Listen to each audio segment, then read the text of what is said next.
Hey guys, and welcome back to episode number 15 of the Rayo Vallecano career mode save here on FIFA 19. And this is the last episode of season 1 with Rayo Vallecano, so I hope you guys all enjoyed it, especially the new subscribers who have joined the Rooster Waddle Army. I'm kidding, that's not our name, but yeah, here we played two games today. We sim one against a very weak Real Valladolid side, and in this game, we start off this episode against a very struggling Levante side, as we see the reason I slowed down our lineup, because look who's playing in midfield. I've given Morgan an opportunity to show our youth academy product, our Scout Future Star, a chance to shine here in one of the last games of the season. So let's see if he takes the chance with both hands. And 15 minutes in, we do have the first chance on goal. Morgan with the pass to Kakuta with the Ronaldo chop inside the box. And he opens the scoring. Gail Kakuta opens the scoring with weird celebration there, the number 10. And Taylor Morgan, the Scout Future Star, gets the assist. Wonderfully done by him. He could play CDM and center back, so that's what I did. I put him in CDM because he's too short for a center back.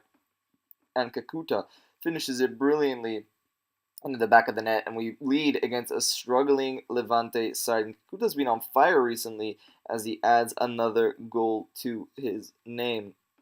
But yeah, this is the last episode of the season, so will we be able to get the Europa League or Champions League? You'll just have to wait and see. And here, 22 minutes in, Dani Olmo, it's both sides of the post, and almost scores there to make it 2-0. But Levante, though, had a chance 30 minutes in, and that was very close. Alberto forced to making a great save, but from the resulting corner, Levante would rip it in with Hassan or Jason, and the ball would be headed by the on-loan striker Borja Mayoral, who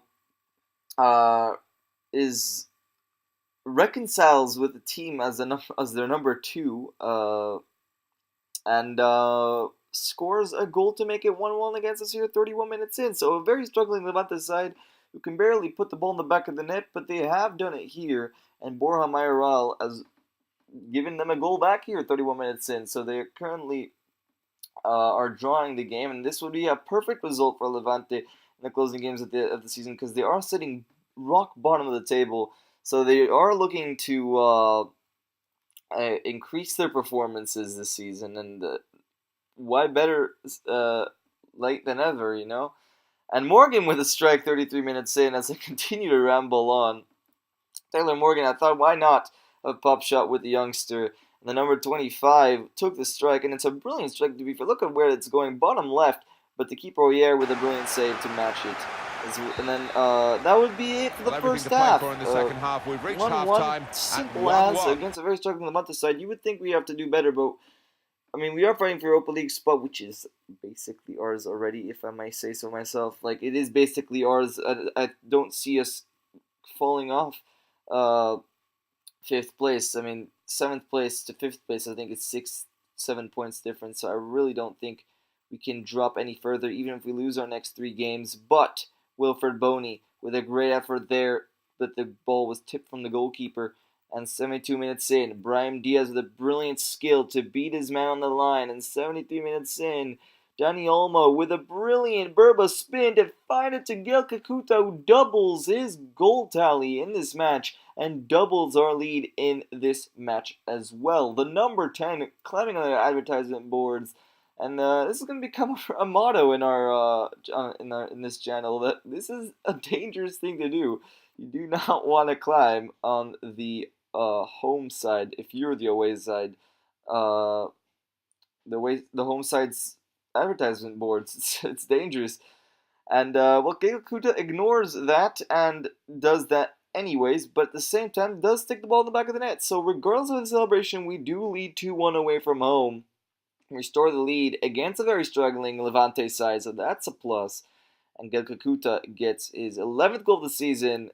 And look who's coming on, Baye, who hasn't played a lot this season and has been complaining to me through the inboxes about his game time. But talk about impact by Baye. He gets his first goal of the season, ladies and gentlemen. The 66 rated center midfielder that we just brought in January. I didn't think he'd score in this match. We've been trading his shooting, but he does double our lead here. The number 23, as everyone comes celebrating with the youngster. Everyone is enjoying currently what's happening with the club. Allowing young players to play, allowing young players to have a lot of game time, and Baye takes his chance with both hands, sticking the ball into the top bins. Obviously, not hard from the position he was in, but still not an easy shot to take on. He did finish it like a super, like a masterclass striker on show, and he does get his first goal of the season in the 84th minute. Gives it away. And that would be it for the first game of this episode. 3-1 the final score here against Levante, so things are looking good for us.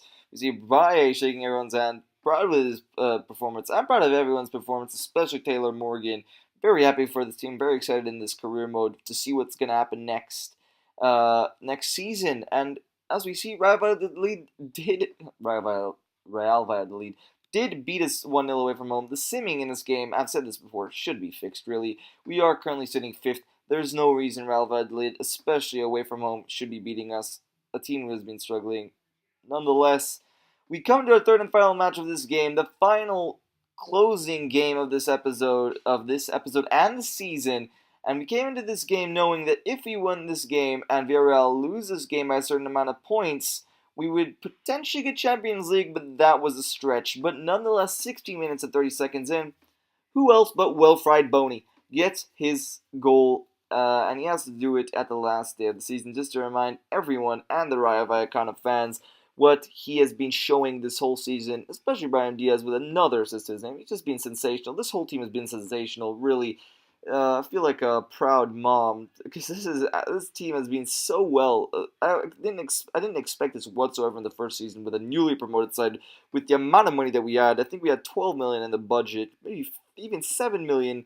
Even with the increase in the budget that we got after the preseason tournament, after we won it, I really don't think it's enough. But we managed to do the most with it, and the most we've surely done, and it has been reflected in these games. And Wilfred Boney gets the 21st goal of the season. Celta de Vigo go on and hit the post, but they also go on and tie the game in the 25th minute. Iago Aspas scoring his 9th goal of the season, and Moreno was nowhere to be seen in that situation, I'm going to be honest. The ball was crossed in, and Jordi Amat, who I'm thinking of moving on this summer because he is slow and he is quite old. 27 is quite old, although he is our highest rated center back at the club.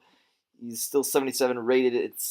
We can afford higher next year, so I think I'm gonna be departing. I'm gonna say goodbye to Jordi Amat. I'm pretty sure this is gonna be his last game in Rayo Vallecano colors in the La Liga. Makes a mistake. Allows Buffal to beat him with pace, and Iago Aspas Sofian Buffal whips it in. Iago Aspas does the most of Moreno, not giving any craps there, and scores and makes it 1-1. And that was how Not the first quite the half half-time ended. situation that they were hoping for in their quest for a Champions League place next season. Break we'll have to see what the second half brings 1-1, here and elsewhere. As the commentator there talks about our Champions League hopes, and if we want to have any Champions League hopes, we need to get 3 points. That's what we're trying to do in the second half. First chance of the game was our chance. The ball deflected there from Brahim Diaz to find, I think it was Trejo, and he couldn't finish it there from about 6 yards out. I think it was either Trejo or Mark Roca, and we couldn't find the back of the net there, and we couldn't find the back of the net here as well. Brahim Diaz with a brilliant solo effort to dribble past his defenders and misses the target. The guy who's predominantly left-footed misses the target, but the guy who's predominantly both feet, to be honest, the guy who's ambidextrous, Oscar Trejo, I'm also thinking, actually that's not Oscar Trejo, that's De Tomas, what am I saying? He's also kind of predominantly both feet, but I don't know, to be honest. Well, mistaken commentating, I guess. He scores the goal, rescues us 3 points, maybe. That is the question. We still have another 12 to 10 minutes, I think. 10 to 12 minutes in this game. Brilliant bottom corner finish. You know when he shot the ball and connected with it sweetly when the ball hits the back of the net and rises all the way to the top due to the amount of force that he put in that shot. Gets his 9th goal of the season, matches the 9 on his back. Brilliant thing to see by De Tomas getting himself a goal. 87 minutes in, they had a chance. It came to nothing. 93 minutes in, we had a chance. De Tomas holds up the Now, ball. can he take them Last on? chance of the game. Vieta Shots gave on it to here. Oscar Trejo. It's the post, and comes out. And that would do it for the game as well. So how unlucky, Massive almost feeling finished of the season dismay off with a really bang, around the but ground. They've got games still to play yeah, here, we but couldn't they quite can't do now it. with the And the mathematics commentators here reach talking the about the Champions fact League. that It's impossible. Villarreal did lose the game, and Villarreal did draw at the end. The suits up in the director's And box how will be we bitterly missed the disappointed Champions about League that. spots. But lads, this is how the end of the season. Well, this is the end of the episode and the end of the season. That's what I tried to say. And I hope you guys enjoyed this episode. I will see you guys in the next sub episode where I'll be recording the goal of the season contenders and showing off the best performers of the season and we'll vote for the best player of the season and the fans player of the season. So I hope you guys enjoy this episode. I'll see you all next time for the next episode. After that goal of the season contendering episode, we will have the first episode of season number 2. So I hope you guys enjoyed this, and peace.